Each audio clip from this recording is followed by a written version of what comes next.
দর্শক আপনারা দেখতে পাচ্ছেন জাতীয় প্রেস ক্লাবের সামনে ইসলামী সমাজ ভিত্তিক এবং তোমাদের জান সমূহ ও মাল সমূহ দ্বারা আল্লাহর পথে সমাবেশ আয়োজন করা জিহাদ করবে। দুর্নীতি এটাই তোমাদের জন্য সমাজ রাষ্ট্রগঠন যদি তোমরা বুঝো। আল্লাহর আর তোমাদের গুনাহসমূহ ক্ষমা করে দেওয়া হবে এবং তোমাদেরকে এমন এক জান্নাতে প্রবেশ করে দেওয়া হবে যার নিম্ন দেশে ঝর্ণাধারা প্রবাহিত এবং তোমাদেরকে সেই জান্নাতে উত্তম ঘরবাড়ি মালাকানা প্রদান করা হবে। আর এটাই হচ্ছে প্রকৃত সফলতা। সাদাকাল্লাহুল আযীম। আসসালামু আলাইকুম ওয়া রাহমাতুল্লাহি ওয়া বারাকাতুহু।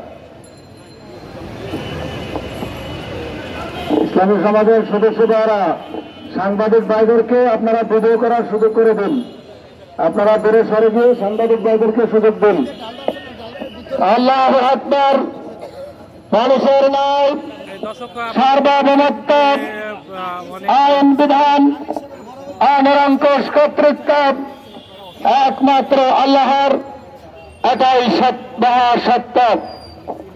গণতন্ত্র সহ মানবরচিত সকল ব্যবস্থার মূলোৎপাটন করে সমাজ ও রাষ্ট্রে ইসলাম প্রতিষ্ঠার লক্ষ্যে ইসলামী সমাজের শান্তিপূর্ণ কোন কর্মসূচির অংশ হিসেবে আজকের এই শান্তিপূর্ণ গণজাগরণ যাত্রা।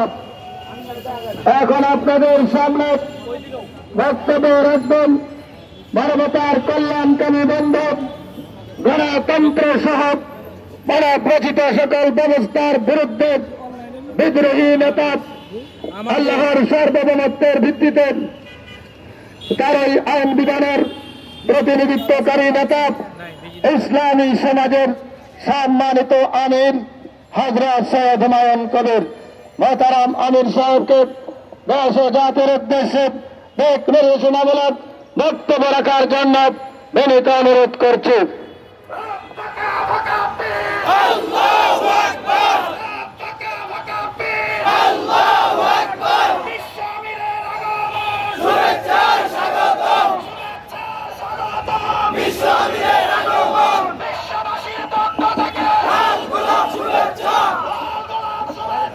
বিশ্ববাসীর পক্ষ থেকে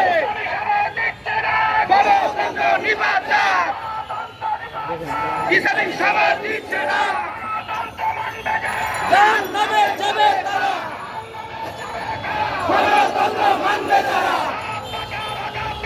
আল্লাহু আকবার, আল্লাহু আকবার। আসসালামু আলাইকুম ওয়া রাহমাতুল্লাহ। আমরা শুরুতেই মহান রব, সার্বভৌম ক্ষমতার একমাত্র মালিক সৃষ্টিকর্তা আল্লাহ তাআলার শুকরিয়া আদায় করি। সকলে বলি আলহামদুলিল্লাহ। সাথে সাথে রাসূল